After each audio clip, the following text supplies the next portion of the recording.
you may have heard, we're recording this meeting.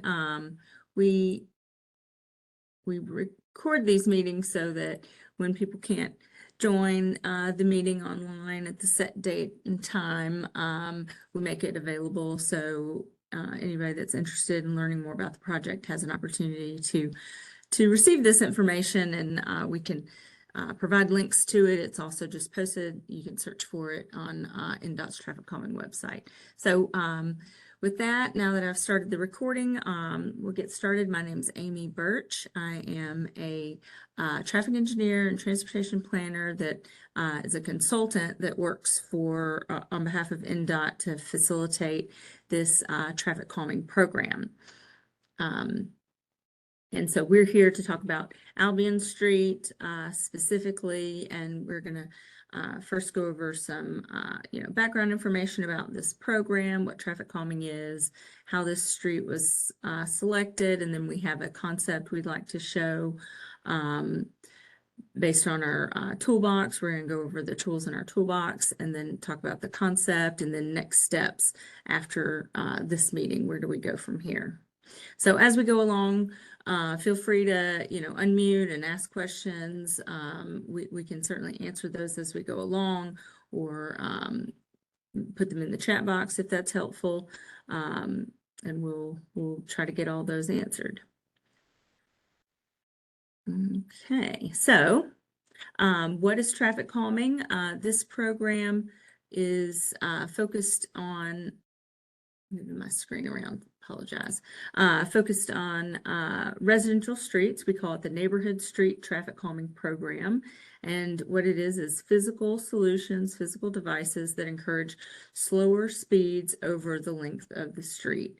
And what we're targeting here is speed reduction, to try to get drivers to recognize how fast they're going and drive much closer to the speed limit.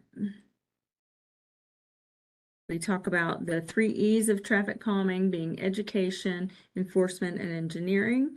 Education being, a lot of what we do through these meetings, educating the public on the benefits of driving slow and how that relates to safety, and more about our toolbox of these types of treatments that we can apply to the street to get drivers to drive slower. Enforcement is a job that the police department handles, and it's a big job, and we have a lot of streets, so we know that the police department can't really monitor all the streets in Nashville all the time. But we work hand in hand with NDOT works hand in hand with the police department to try to achieve these slower speeds on streets. But engineering is the primary focus of this program and what NDOT does, and that's how do we modify the street to encourage those slower driving behaviors. So that's what this program focuses on. Now I'm showing a infographic showing a correlation between safety and speed, and this is specific to a pedestrian's experience. And so on the left, if a pedestrian is hit by a vehicle that's traveling 25 miles per hour, that pedestrian has an 89% chance of survival. And then as speed goes up to 35 miles per hour, that chance of survival goes down to 68%. And then at 45 miles per hour, the chance of survival for a pedestrian goes down to 35%. And this is national data that we're referencing here. And so as you can see, there's a strong correlation between survivability as a vulnerable user of the street, a pedestrian, a cyclist, transit user, and a vehicle speed. So very clearly, the severability of a crash is much higher at higher vehicle speeds, but then so at higher speeds crashes are worse and more severe. But then on the other side, as drivers are driving slower, they even have a greater chance of avoiding a collision altogether, because if you're driving slower, you have more time to react to something entering the street. You have more time to slow down and avoid a collision altogether, a higher chance of doing that. So we really are trying to focus on this correlation of speed and crashes and safety. So this is a neighborhood street application program. There was an application that was submitted to the program for Albion Street. And so as of earlier this year in the spring, we had 480 plus neighborhood streets that applied for traffic calming throughout the city and the county. So that's a pretty large demand of people asking for traffic calming solutions on their street. And in fall 2024, when Albion Street was selected, it was among 25 neighborhood streets that were selected for traffic calming. So we're in the beginning phases of working with your street to bring traffic calming to the street. This map is a snapshot taken from our online tracker map tool on NDOT's website that just identifies streets that have applied for traffic calming and where they may be in our program, and they're kind of color coded that way. But really just to show the great demand. It's a very popular program. So we're working with these new 25 streets now. So outside of the neighborhood street traffic calming program, you may have other service needs for NDOT or other metro departments.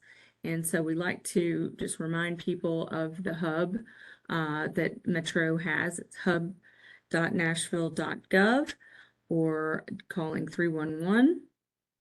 And this is just a great way to reach the right metro department, and it really disseminates the information, the issue, to the right department, the right person to get it resolved.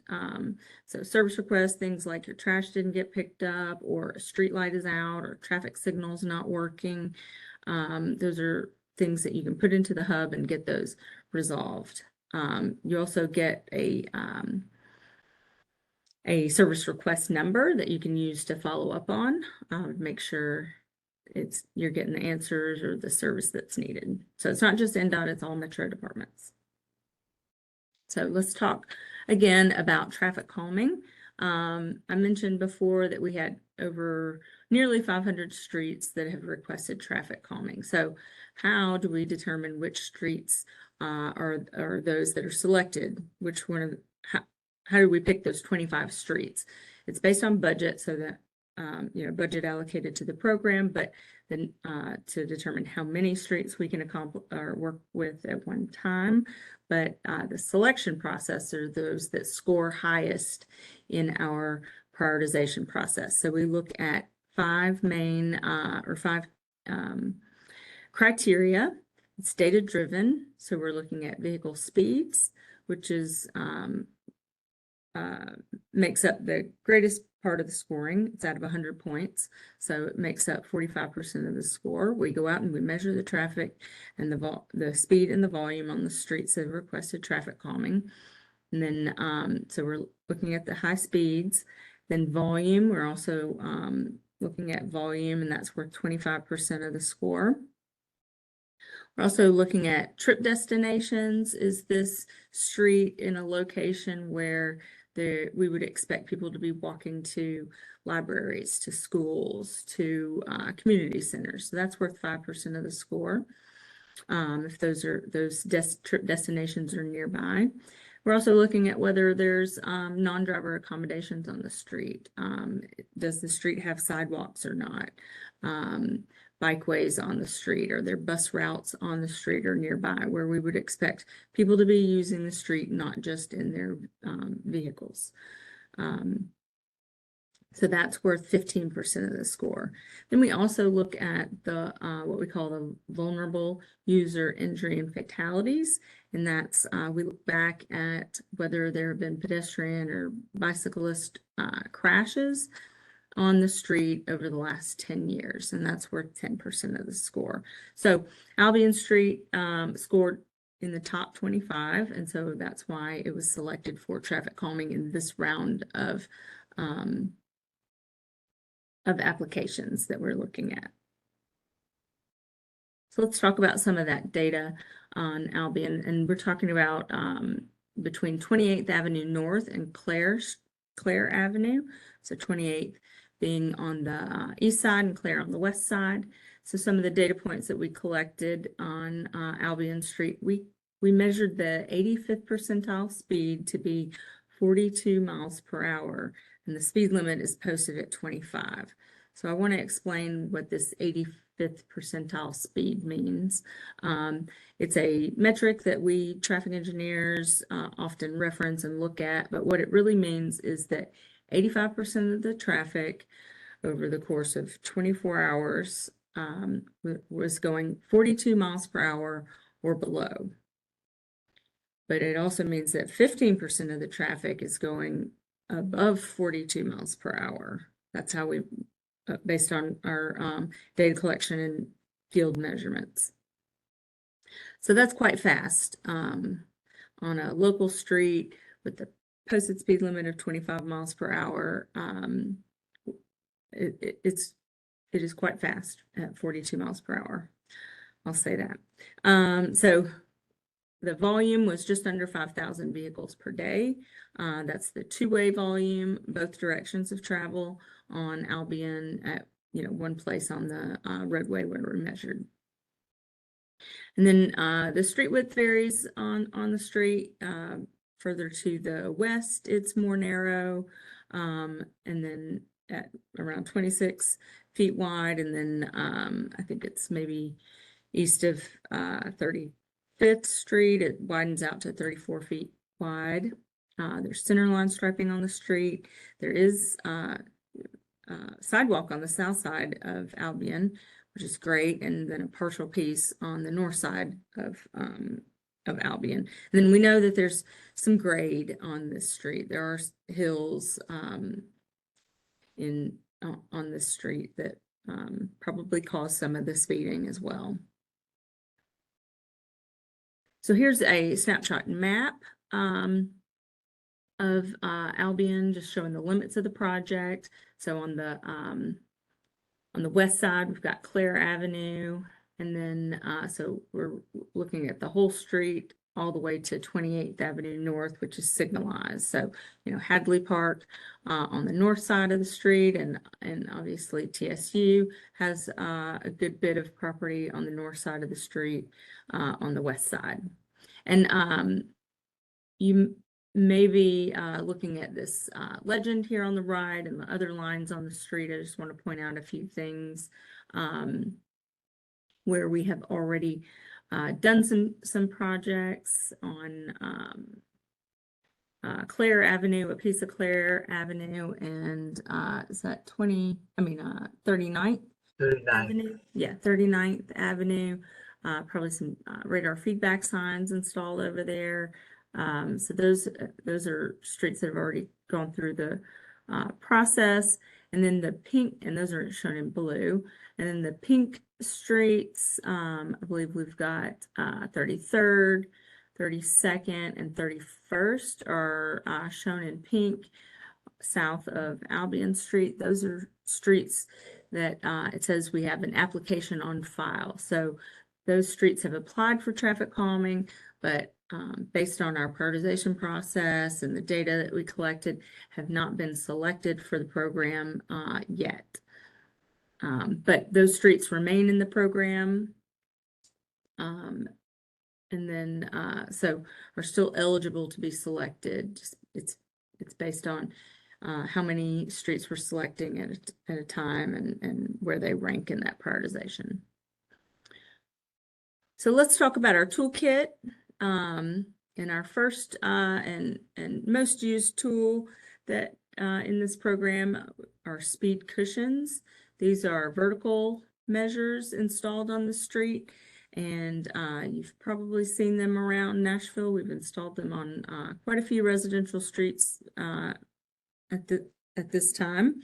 through this program, but they are rubberized modular devices that we can configure in a multitude of different arrangements based on the characteristics of the street, whether there's striping on the street or not, or how wide the street is. You know, we may have them in a set of two, like you see in the picture on the top left, or a set of three, like the picture on the top right. They also come in different lengths, and we'll select those based on the type of street and the characteristics of the street, whether it's a higher classification street or not, or the surrounding settings. If we have a lot of driveways, we may need to use the shorter lengths. But overall, they are 6 feet wide. Each one of those devices is 6 feet wide. So that's wide enough that a passenger car still has to go over them, but narrow enough such that emergency vehicles are able to straddle them and not be as impacted by the slowing of having to drive over them. So that is one of the main reasons why NDOT likes these speed cushions, is because of their reduced impact to emergency response vehicles.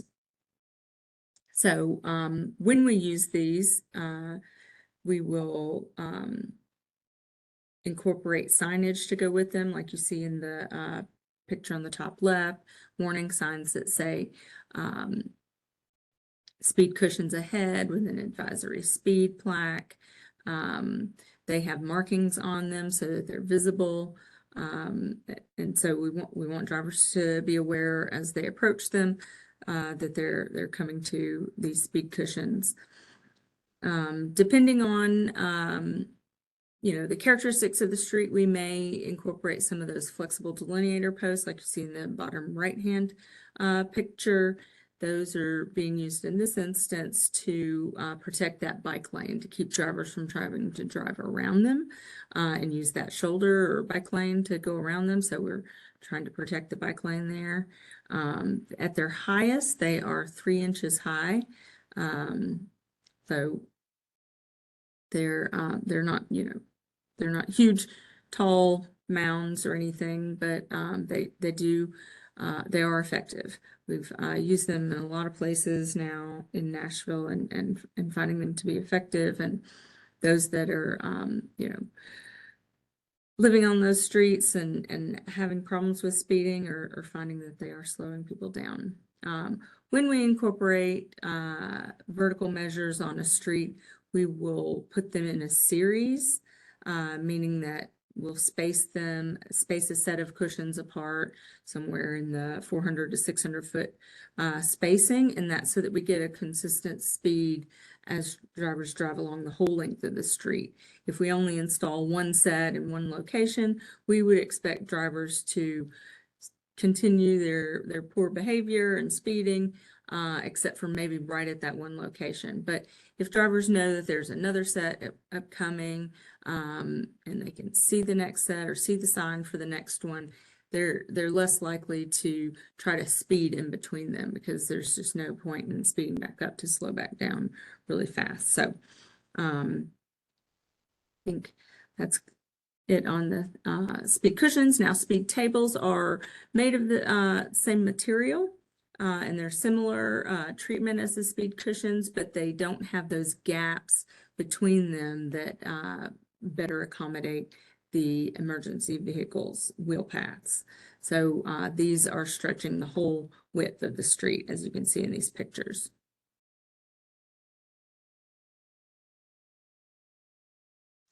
So we have, NDOT has collected some before and after data on streets where these speed cushions have been installed, and showing two graphs here on the slide. The graph on the left is a comparison of before and after of the average speed comparison. So on the far left is before. the average speed was 31 miles per hour, and then after the speed cushions were installed, went down to 22 miles per hour. This is, along the length of the street and measured not just right at the speed cushion device, but in between the series of cushions. And then on the right, the 85th percentile speed, it was 37 miles per hour, and came down after the install, went down to 25 miles per hour. So as you can see by these graphs, we think they're effective. They're working as expected, and are good tools to get that slower speeds. Another tool in our toolbox are radar feedback signs. These are signs that will show a driver their speed as they're approaching the sign, so we can give that immediate feedback to drivers. Sometimes drivers just are not aware of how fast they're driving, but when they see that, those conscientious drivers will slow down when they recognize that they've gone above the speed limit. So also, we've done some before and after data collection on streets where these have been deployed, and we saw an average speed reduction of 6 miles per hour, and then the 85th percentile speed went down 7 miles per hour. And so these are often installed on streets that are maybe a higher classification street, that carry volumes that are higher than are appropriate for the vertical devices like the speed cushions that we talked about. So we'll use these on streets with higher volumes, or on streets that have other characteristics that don't allow us to use the speed cushions, such as steep grade. We can't put speed cushions and those vertical devices on streets with really steep grade over 8%. So this is a tool that we do have that we can use on hills when needed. And also, sometimes we go through this process, and the feedback we get from neighbors or people that live on the street through our voting process that we'll go over later, sometimes the answer is people don't want the vertical devices. So this is another less intrusive measure that we can use to encourage slower speeds. Narrowing of pavement. We've incorporated it, like in this picture, showing some white edge lines on the street. The street's probably 30 feet wide, and we're trying to visually narrow the road with some striping with paint, which, in instances where the street is wide, can sort of give some increased comfort for pedestrians walking along the edge of the street where sidewalks not present, and it really just kind of visually narrows the street, and which can reduce some driver behavior, speeding.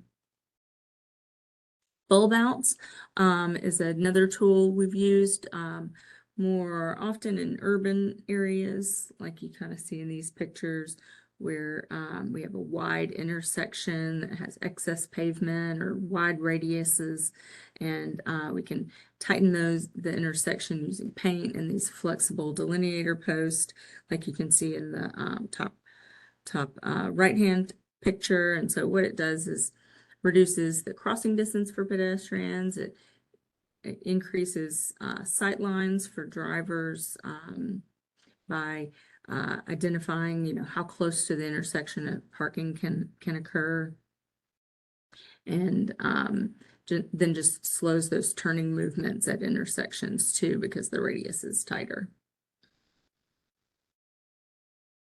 Chicanes are another tool that we use with paint primarily, and this is really a way to add curvature to a otherwise straight street. These pictures are showing that it's being done by alternating the parking from one side of the street to the other. We have to have the right width of street and so forth to incorporate a treatment like this. but it can be effective in just adding some horizontal deflection on the street, whereas otherwise it's a really straight road.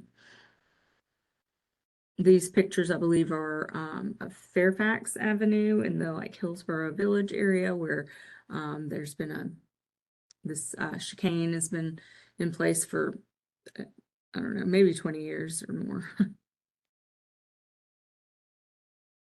Traffic circles is an intersection treatment. These are circular islands installed in the middle of an intersection that then requires drivers to drive around the island in order to make turning movements or even drive straight through the intersection. So it's kind of like a roundabout, but on a much smaller scale. But drivers do drive counterclockwise around the central island. The traffic control at the intersection usually does not change, meaning if the side streets are stopped, have stop signs, but the main street is free flowing, that would remain when these are installed. But that island in the middle of the intersection still causes the traffic on the main street that doesn't have a stop sign to slow down, because they have to there's horizontal deflection caused by the island in the middle of the intersection, so that to slow down to navigate around it as they go through the intersection. For traffic circles, we really have to have the right dimensions of an intersection to make these work, but they are a tool, and we have put them in a few locations in Nashville. But we build these out of rubberized curb. That's what that red curbing is. It has some reflectivity on it. The yellow is reflective, so you can see it at night. And then it's backfilled with asphalt. So that rubber curb is drilled into the pavement that's there now. So there's not like we don't dig it out and build concrete. It's these rubberized curbs like you see there, and some signage in the middle. So I've talked about our toolbox. Those are, what we have in our pocket to use to encourage slower speeds on traffic calming streets. And so now I've put together a concept plan for Albion Street. This is meant to be a starting place, a place where we can, get some feedback from the residents on the street. It may be that you want to have some adjustments to the plan and so forth. And so that's why we like to have these meetings, so that we can get some input. But this is just a high-level conceptual plan to start with. So let me orient you first, and then we'll talk in more detail about the plan. But I'm showing Albion in pink, just this pink line through between Clare and 28th Avenue North. I've kind of noted where TSU and Hadley Park are, and then the all-way stop locations, which are kind of three-way stops in some, and 35th is three-way stop. Clare is, I think, three-way as well. And then so we are recommending that we use the speed cushions that we talked about along the length of the street. So they're spaced roughly 400 to 500 feet apart. And then we take into consideration the locations of the all-way stops as we measure that spacing along the length of the street. We're still hoping people will stop the stop signs. I have heard that, specifically from Mr. Lytle, that sometimes people don't stop at the stop signs. But this is the plan. And so we're taking into consideration the hills and curvature on the street. So I think we can put this many on the street. We would still, after this meeting, go do some detailed field measurements to confirm what those grades are and cite exactly where the cushions go. But this is meant to just give a first initial look at what we think is appropriate for the street. And so in the top left corner, inset picture showing about how that might look on the street. This another street where we've installed, but because of the striping on the street, there is centerline striping on Albion, and then the width of the street we'd probably fit 3 across, and they would have the markings like that on them. So I think I'll stop there, see what questions you may have or feedback. Is this, maybe is this what you had in mind when you're thinking about traffic calming on Albion Street? Yeah, I think the cushions are have been the most popular, if you will, most talked about. So you've heard from other people that live on your street that, and that's kind of where we start from. If it's possible to use speed cushions on a street, because we kind of have this idea that when people apply for traffic calming, that's kind of what they have in mind. So if there's a way to incorporate it, that's what we usually start with. So I think that's the most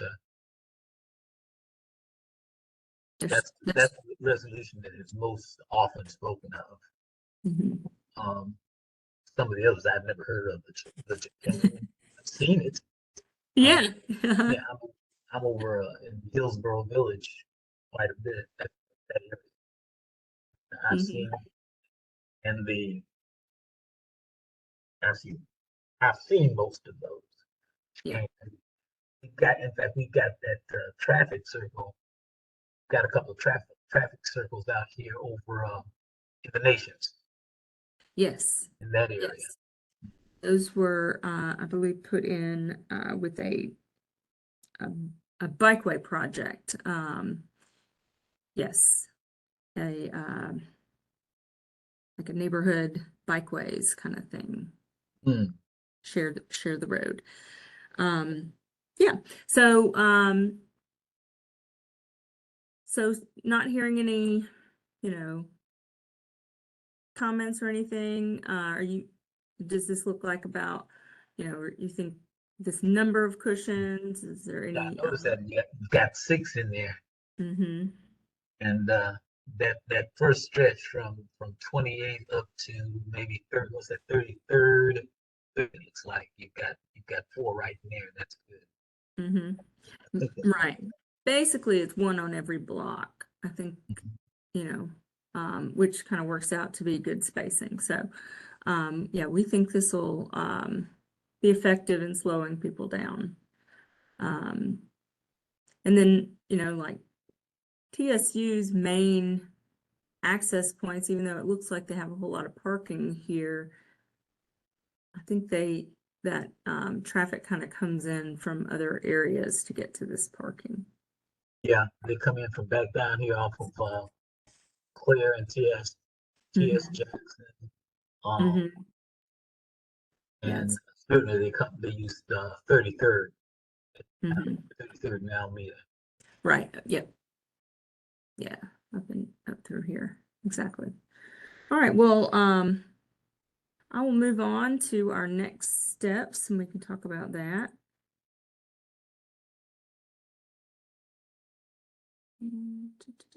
Okay, so this is just a flow chart we're showing of how this program works, and I've highlighted in red where we are at this point, which is in doing our neighborhood meeting. But like I mentioned earlier, it starts with an application. This program offers 2 opportunities per year for applications, one in the spring, one early fall. So we just had one in September.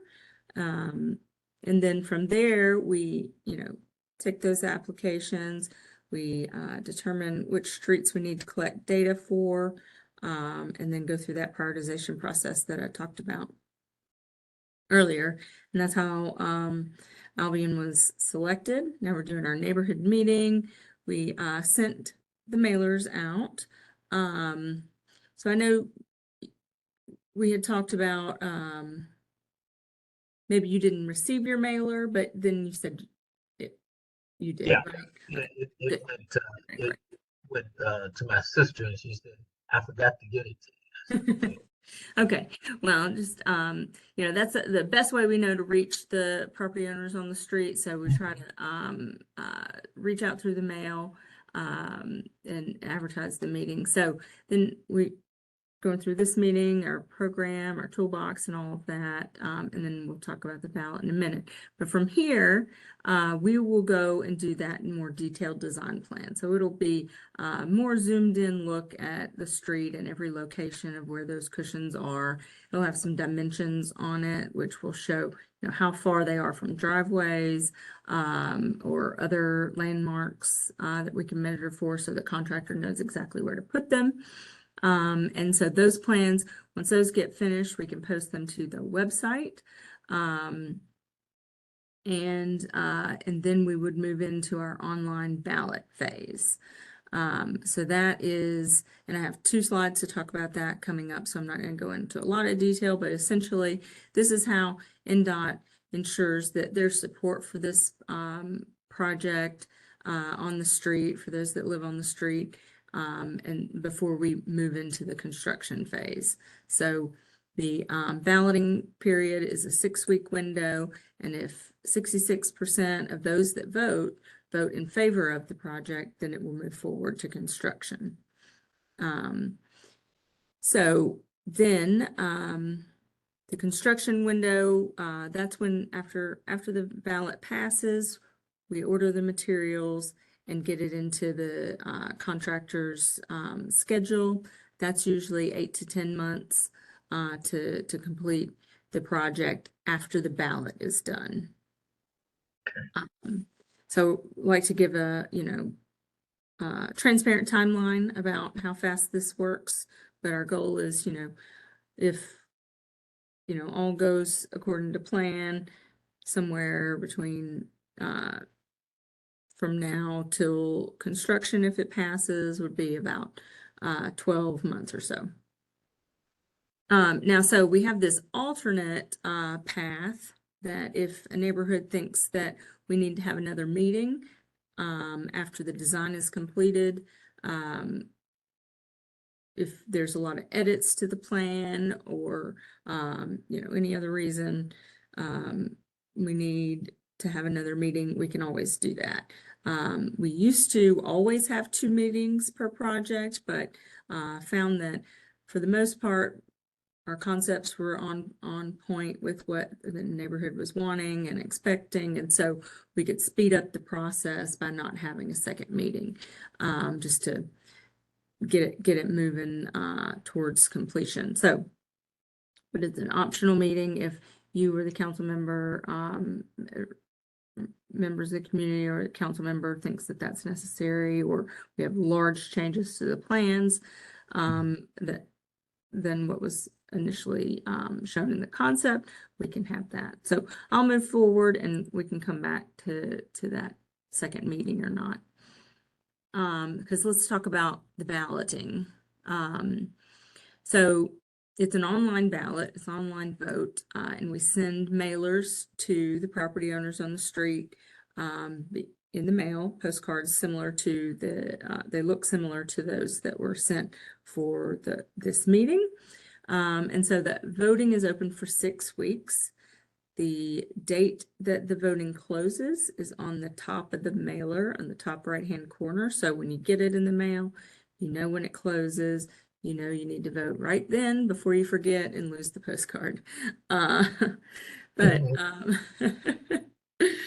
And then, respondents can vote yes or no. So it's not, you don't just vote if you like it. You can vote if you don't like what's proposed.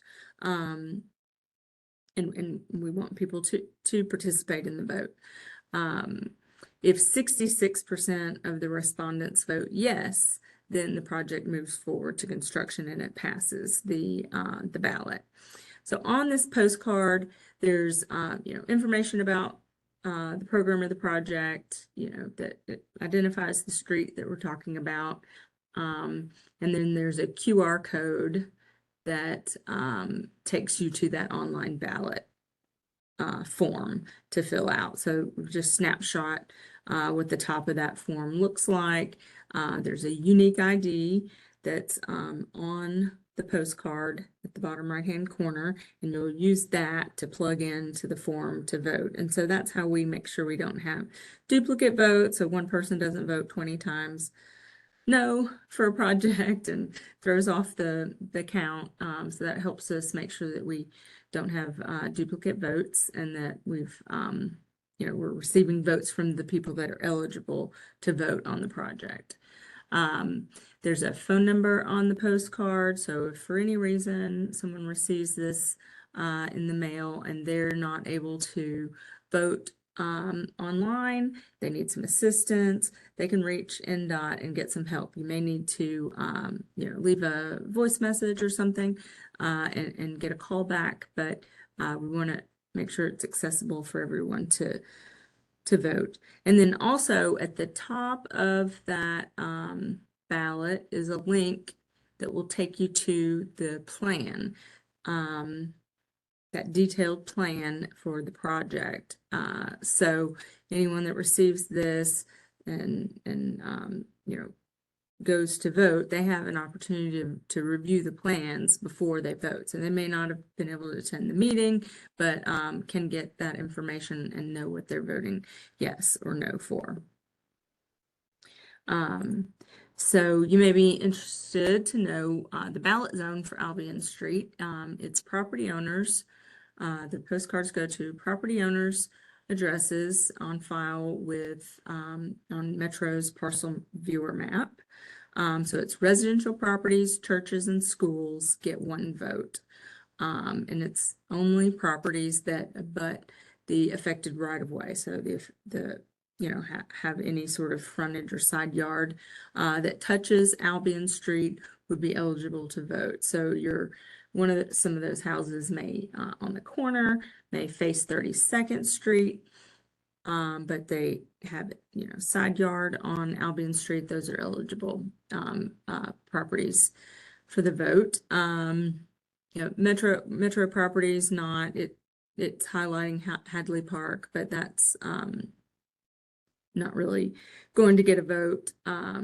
This is just the tool we use to highlight these properties on the street. We draw this red line and it highlights the properties. So then there may be owners with multiple properties on the street. Those get one vote. It's not one vote per property. It's one vote per property owner on the street. And then vacant properties are not eligible. So there's several properties on this street particularly that are vacant. Those properties are not eligible. It's just residential properties. Businesses are not eligible. So I believe it's 25 properties out of these that are highlighted that are eligible for voting. Does that make sense, Mr. Lytle? Yeah. Mm-hmm. Great. Yeah, it's the one if you're own multiple properties, it's one vote for all of them. That's right, and we do that on our end to cull that before the postcard goes out. So okay, church, yeah, church gets one vote. Okay. Churches get a vote. I'm not sure if there's a church on the street. Yes. Remember, so there is one on that. Okay. Yeah, Mount Olive. Great. On the corner of 35th and Albion. Okay. 34. All right. It's right there. Great. Well, that's there. So if it's highlighted, it gets they will receive a postcard. It is highlighted. I'm looking at it right now. Excellent. And then TSU owns property they will get one vote. They probably own multiple, one or two that are highlighted. So they'll get one too. All right, so I want to be sure to provide you with our contact information. This is NDOT's traffic calming email address, NDOT.TrafficCalming.Nashville.gov. And my email address, amybirch@birchtransportation.com. I know we have, since you were our applicant contact, we have been in communication. And then NDOT's website for traffic calming is TrafficCalming.Nashville.gov. And there's a lot of information on this website. It has our manual, more information about our toolbox, all the plans that have been completed have been posted on the website. And so they're sorted by those that have voting in progress and then those that have been voted on and the ballot is closed. So you can, look at all of those. There's a link to all the meetings that are recorded. We're recording this meeting. You can go and, so if your neighbor, you talk to your neighbor and they weren't able to attend this meeting, but need to know the information, want to know the information, you can direct them to this website and they can find this recording. After a few days, we'll get it posted. And so they'll be able to find the same information as if they were here. We post the results of the ballots after they close. The week after they close, we get those on the website. We don't post individual, votes or anything like that, just the percentage and whether it passed or failed. Our application portal is there for when the application window is open. People can apply from that website as well. So lots of information at TrafficCalming.Nashville.gov and all of NDOT social channels. If you're not following along, a lot going on for NDOT, so you can follow along there. So are there any other questions I can answer?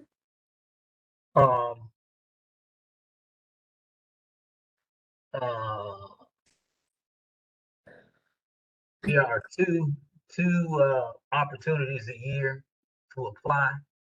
That's correct. So the next one will be in March. I'm not sure the exact date. It's usually open for about 2 weeks. So can look out for that. All right. And the reason I'm asking is I think I actually did 3 applications hoping one of them would survive, and it did. At least one would survive. But I think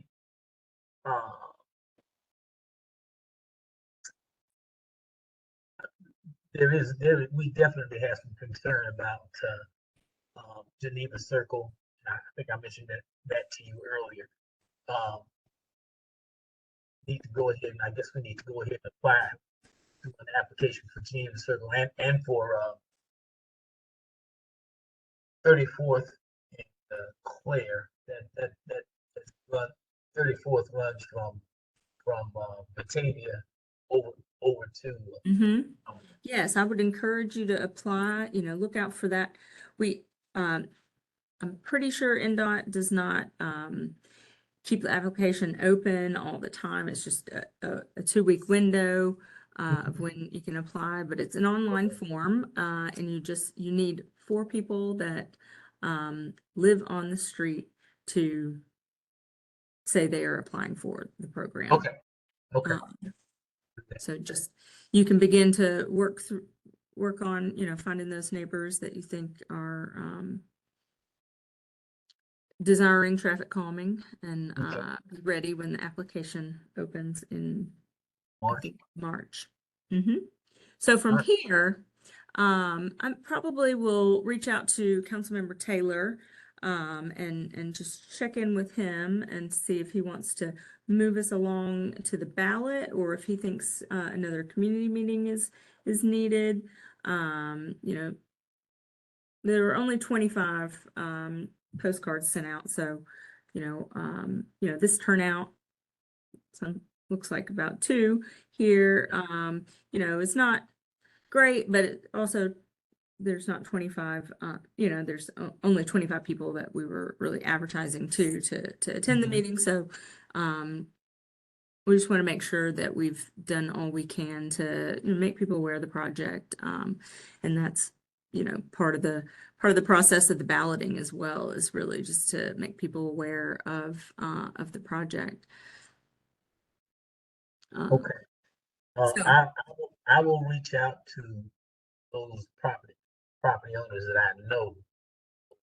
But I know we got a couple of properties that are rentals, and I don't know necessarily who the actual owner is. Is that information that is available to me somewhere? The addresses or the actual property owners. property owners. I can get with you and see. But let me first talk with Councilmember Taylor and see if he thinks we need to have another meeting, or if we'll handle this through the balloting. And if there's anyone that you any of your neighbors that you want to direct them to this meeting so they have an opportunity to see this information. Sure. And in the meantime, what we're going to be doing is doing that field work, preparing that plan as discussed. It's going to look a lot like, it's going to be more detailed, but the bones of it with the speed cushions are going to look a lot like what we've shown in that concept.